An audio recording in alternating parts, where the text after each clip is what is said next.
शहदाद कोट वासियुनि मुत्तहदा सरबराह अल्ताफ हुसैन जे नवनि सूबनि वारे मुतालबे खे रद्द कंदे चयो आहे त हू सिंध ख़िलाफ़ कंहिं बि साज़िश खे बर्दाश्त न कंदा।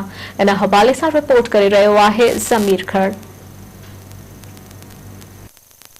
नाज़रीन QM नवन सूबन ठाहिण जो मुतालबो करे छॾियो आहे। इन सिलसिले में शहदाद कोट जे सियासी समाजी अॻवाननि खां मालूम कंदासीं त उन्हनि जो इन सिलसिले में छा चवणु आहे। उन्हनि जी मक़सदु इहो आहे त सिंध खे विरहाए ॿ हिसा कजनि जंहिं ते हू कमु करे रहिया आहिनि। MQM खे सिंध दोस्त ऐं उन मां हिकिड़ी चङाई जी उमेद रखनि पिया, जंहिं लाइ असां सदाईं चयो आहे त MQM मां चङाई जी उमेद रखणु बबुरनि खां ॿेर घुरण जे बराबरि आहे। ॿी ॻाल्हि इहा आहे त इहो थी न सघंदो, इहा सिंध विरहाइण जी जेको आहे साज़िश आहे ऐं सिंध खे ॿिनि हिसनि में तक़सीम करण जी साज़िश आहे। असां कश्मीर खां वठी कराची ताईं जेके सिंधी माण्हू आहिनि उन्हनि खे अपील कयूं था MQM आहे उनजी परवाही न कनि ऐं उनजो जेको आहे समाजी तौर ते बाइकाट कनि। सिंध में या बल्कि पाकिस्तान में नवनि सूबनि ठाहिण जो मक़सदु इहो आहे त असां जंहिं तरीक़े सां गुंडागर्दी कराची में करे रहिया आहियूं त इन तरीक़े सां वरी असां हिकिड़ो इलाइक़ो पंहिंजो ठाहे छॾियूं जंहिंमें असां पंहिंजी गुंडागर्दी पंहिंजो राज रखियूं।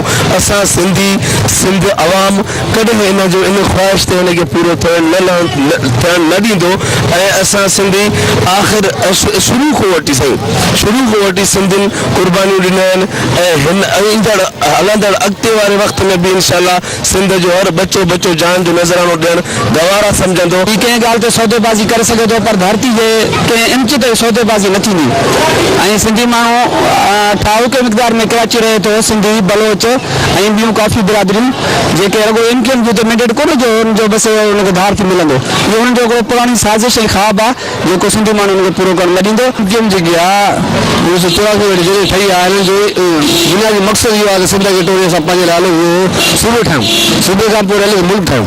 छो जो हीउ पनाहगी टोलो आहे हिननि जो माना शुरू खां वठी मक़सदु इहो आहे। पोइ लिखित में कॾहिं सिंध सां दोस्ती था इहो समूह इहो जा ढकोसला आहिनि।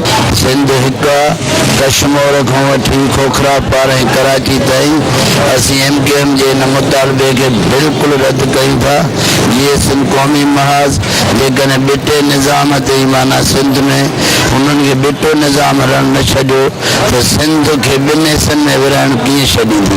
इहो MQM जो ख़्वाबु आहे, इहो ख़्वाबु ई रहिजी वेंदो।